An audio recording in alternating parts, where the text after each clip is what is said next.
It's Tuesday, September 24th, 2024. We're sending more troops to the Middle East. Trump says the FBI isn't taking a latest assassination attempt seriously, and a chilling effect in the world of encrypted private messaging. Next on the AM Update.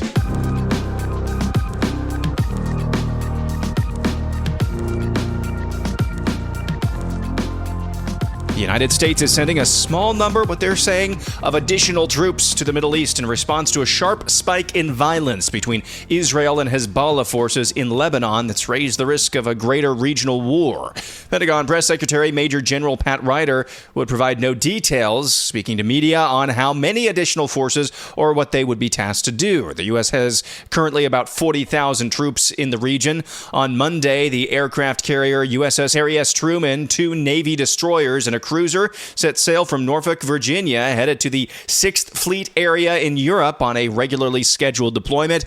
The ship's departure opens up the possibility that the United States could keep both the Truman and the aircraft carrier USS Abraham Lincoln, which is in the Arabian Gulf, in the region in case more violence breaks out. The Israeli Security Cabinet approved a special situation on Israel's home front, according to multiple media reports. A special situation is a legal term used in times of emergency, granting authorities greater jurisdiction over the civilian population in order to streamline efforts to safeguard the population. It's valid for 48 hours unless extended by cabinet ministers. No specific changes in IDF Homefront Command instructions were announced. That is a report yesterday from the Times of Israel. Back at home, Pennsylvania Governor Josh Shapiro welcomed Ukrainian President Volodymyr Zelensky during a visit to Scranton munitions plants, where the embattled leader thanked workers. Zelensky made the special trip to visit the Pennsylvania workers at Scranton Army Ammunition Plant in Lackawanna County, one of two major munitions plants in northeastern Pennsylvania. The ammunition we're sending them for free, of course, plays a role in the escalation and the continuation of the conflict between Ukraine and Russia. It was just a very, very odd optic as videos and photographs emerged from the munitions plant where Josh Shapiro and Volodymyr Zelensky were signing their names and smiling as they did it on very large pieces of munitions. No doubt will end up harming individuals halfway across the world. Just very bizarre visuals. That a head of state of a foreign country was flown into the United States. By the way, Volodymyr Zelensky was flown in on an American C-130 who was flown in to a battleground state a month and a half before an American election on the taxpayers' dimes in order to meet with that state's governor and sign his name to American munitions that will no doubt harm individuals, if not civilians, in the future. Very bizarre stuff. You heard about this yesterday. The Department of Justice in court documents released a chilling letter from Ryan Routh, the man who attempted to assassinate Donald Trump. That's attempted assassin number 2. It's not just news. It's actually a clarion call. The DOJ publicized this letter wherein Ryan Routh offered a $150,000 bounty to whomever could, quote-unquote, finish the job he was unable to do on Donald Trump's Florida golf course just a couple of weeks ago. In response to that news, Donald Trump released a statement saying, quote, "The Kamala Harris, Joe Biden, Department of Justice, and FBI are mishandling and downplaying the second assassination attempt on my life since July. The charges brought against the maniac assassin are a slap on the wrist. It's no wonder since the DOJ and FBI have been coming after me nonstop with weaponized lawfare since I announced my first historic campaign for the presidency." Trump finished that statement by saying, "Our justice system is corrupt and discredited, especially as it pertains to the 45th president of the United States, Donald Trump. Let Florida handle the case." Florida Governor Ron DeSantis last week said that any efforts that his state have taken into investigating the second attempted assassination of Donald Trump have been stonewalled by the feds. Unearthed footage from 2018 at a parade in California from then-Senator Kamala Harris shows her chanting radical left-wing talking points about immigration. Not a surprise, but still bizarre to hear.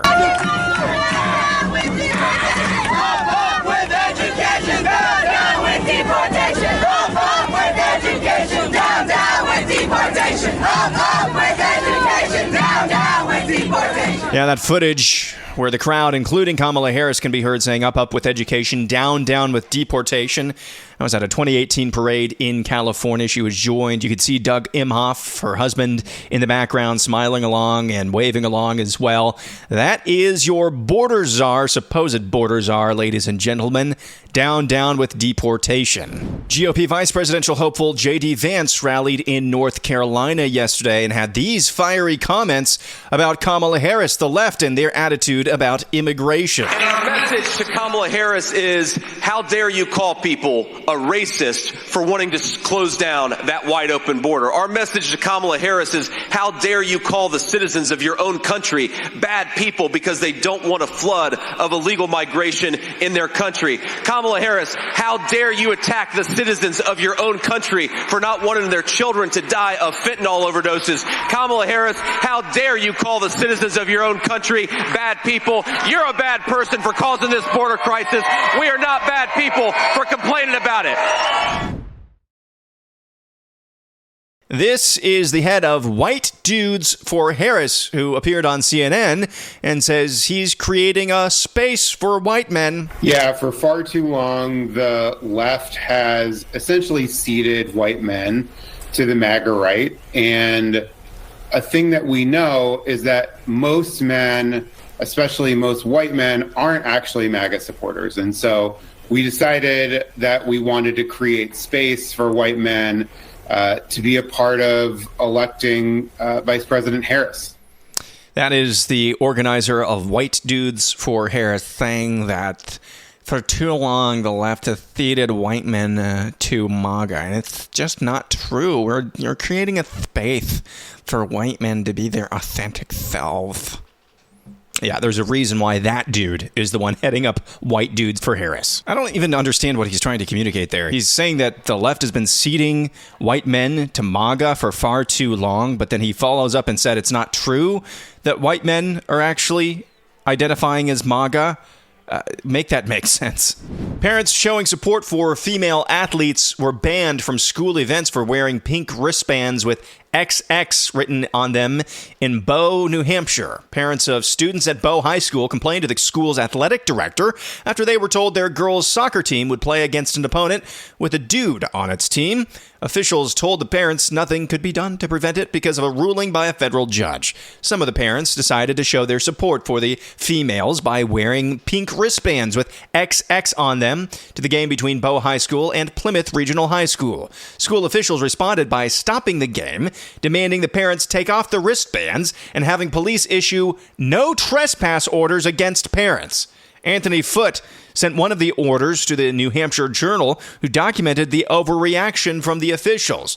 Foote said, quote, "My daughter's playing in the homecoming game this weekend, and I'm banned until the 23rd. I can't watch her play homecoming, which is ridiculous." The order said he was banned from all school property, including athletic events on or off school grounds, because the wristbands were against school policy. Foote denies there was any disruption of the game, and he provided the New Hampshire Journal several videos from the game showing that there was no chanting or shouting that would have disrupted the game at all. A second parent was sent the no trespass order and initially declined to talk to the Journal, but later said he was banned until the end of the sports season. Foote said he just simply wants to prevent injuries to his daughter and other athletes from competing against biological males. The report cited injuries to 3 female players at a Massachusetts basketball game against a 6-foot player who reportedly identified as female.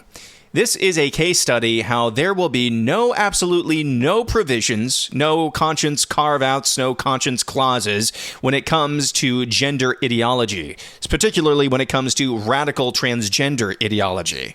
These parents didn't even do what needed to be done, which is basically pull their daughters out of competition. They didn't do that. They didn't even try to protest at the school.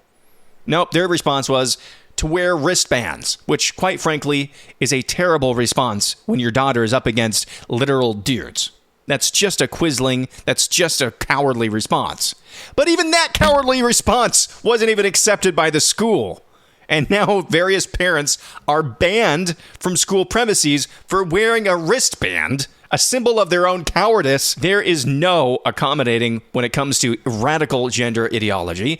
And now those parents in New Hampshire are learning that the hard way. Or maybe they're not. A chilling effect in the world of private encrypted messaging platform Telegram is now making some new concessions around safety and user privacy after the arrest of its founder and CEO, Pavel Durov, in France last month. Durov was arrested and interviewed by French prosecutors over suspected criminal activity on the platform, including gang transactions and trafficking, as well as an alleged failure by the company to hand over data related to the investigation. He was later released from police custody with the bail set at $5.56 million as the probe unfolds.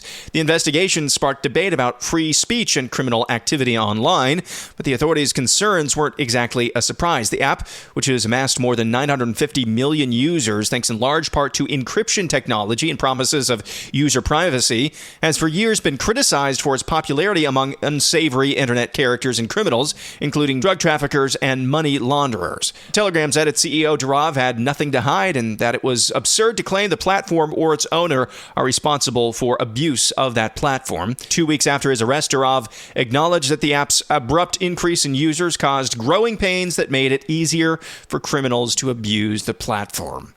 So that was yet another indication. Apple used to be just incredible, or at least they had a great reputation for protecting users' data, even from government. That's kind of gone by the wayside now, as they have opened up phones for government, or at least allowed backdoors for government to enter suspected criminals' phones. Telegram was another one of those apps that promised encryption and absolute security and protection from prying eyes, and now they're the latest domino to fall to big government. Of course, big government is always going to claim, and probably correctly so in some instances, that platforms like this were being abused by criminals, but it's always the camel's nose under the tent. And now Telegram is going down the road of being not much different than any other messaging service. Today, it's the government wanting to go after drug and human traffickers. Tomorrow, it's going to be government wanting to go after pro-lifers protesting outside of clinics. So, Telegram, so much for that encrypted communication. Hand over those pro-lifers' phones. That's where this always heads. That'll do it for a Tuesday. Very happy episode, as always. We'll be back at it again tomorrow. I'm Aaron McIntyre, and this is the AM Update.